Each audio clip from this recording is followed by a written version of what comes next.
Kai Sotto, expect na hahataw sa galing pagbalik niya sa Japan D-League. Chat Reyes, bakit failure sa pagko-coach ng Gilas? Well, yan ang ating pag-uusapan in this video. Pero bago yan, meron muna tayong pag-giveaway. Welcome to Express Info.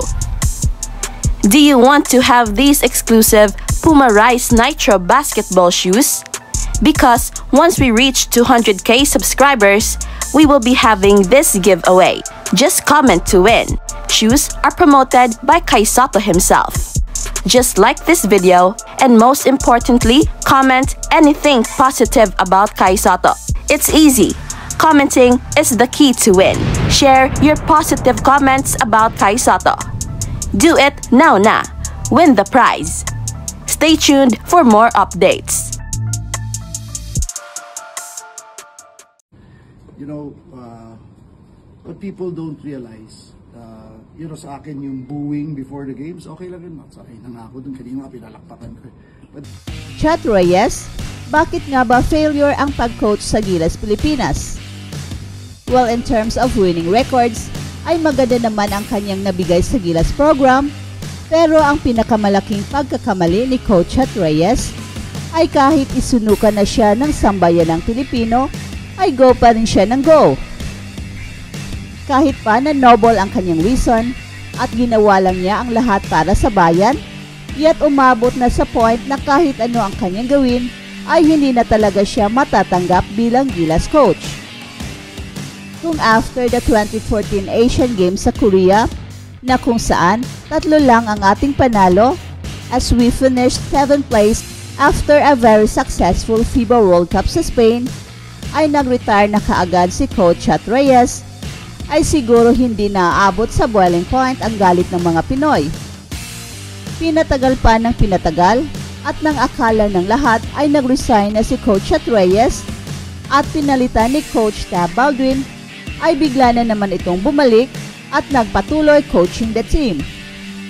Ang pinakamalaking pagkakamali ni Coach Chat Reyes ay tinudo niya talaga ng husto na kahit isinuka na siya ng lahat, ay go pa rin siya ng go. Siguro, nasubrahan lang talaga sa oras. Parang nag-overstay siya sa Gilas at yan ang kanyang pinakamalaking pagkakamali, kaya failure ang pagtingin ng halos lahat ng tao sa kanya. Pero one should also realize kung gaano kagaling na basketball mind si Coach Chat. He is one of the best, if not the best homegrown Pinoy coach ever, tested by times. At ilang dekada na ring nagko-coach sa PBA.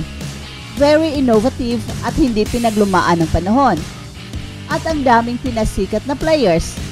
Simula pa ng Pure Food days ni na Alvin Patrimonio at Jerry Codinera, hanggang sa panahon ni na Jimmy Alapag, Jason Castro at Ronnie Del de Ocampo.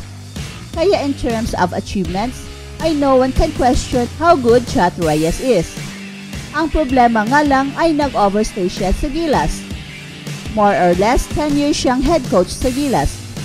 Kaya naumay na talaga ang mga fans.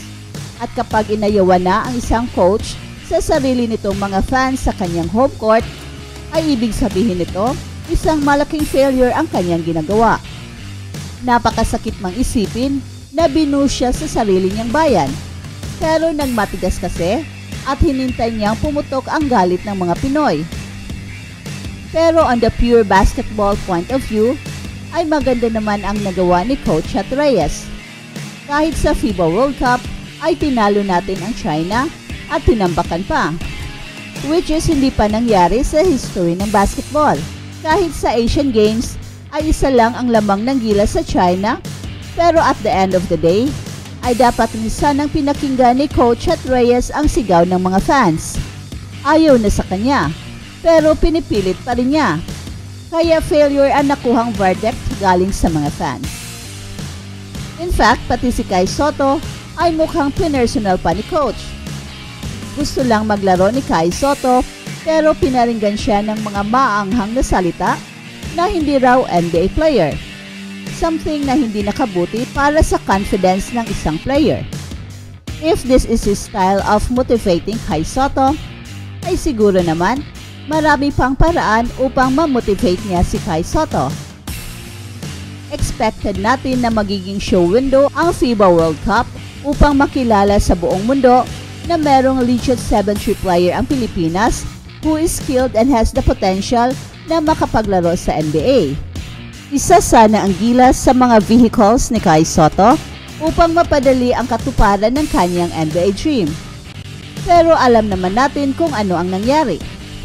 Limited playing time lang ang nakuha ni Kai Sotto sa 2 laro against South Sudan at China kahit na maganda naman ang pinakita ni Kai Sotto. In other words, kulang ang hataw ni Kai Sotto sa FIBA World Cup kaya sa pagbabalik niya sa Japan B-League ay siguradong hahataw siya muli. Hahataw sa galing at maipakita niya na isa siyang NBA caliber player. And by the end of this month, it is expected na magbabalik na si Kai Sotto and his only focus is the present. His only target is to play at a very high level sa Japan B-League and I would not be surprised kung madadala ni Kai Sotto ang kanyang team na Hiroshima Dragonfly sa championship.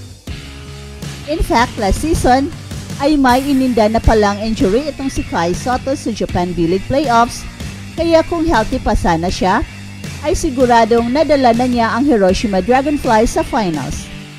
Kaya this season ay hindi malayong bubuhatin ni Kai Sotto ang team patungong championship.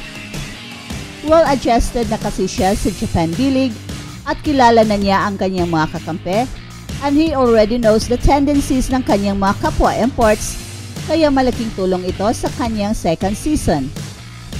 Kai Sotto needs to develop a winning mentality. Ito yung tipong ayaw magpapatalo anuman ang mangyari. He has the tools to dominate sa Japan B-League and this season is the right time to do it. Isang taong preparation para mapalapit sa kanyang NBA dream. At 22 years old ay siguro magiging hinug na si Kai Sotto at ready na sa NBA. Bawat araw na paglalaro ni Kai Sotto ay mas lalo siyang napalapit sa kanyang NBA dream. Unti-unti ay he made sure na ang kanyang mga weaknesses ay kanyang nabibigyan ng pansin. Kaya sa kanyang second season sa Japan, I expect a different Kai Sotto. Halimaw na Kaiju ang ating abangan and don't be soft please. That's it for now guys. Pero bago kami magtatapos ay huwag kalimutan na huwag magpahuli sa mga pinakabago mga kwento at balita ng kasiyahan at tagumpay. Bahala na ang mga marites dyan. Basta kami ay handang maghatid ng tunay na inspirasyon sa mundo ng sports.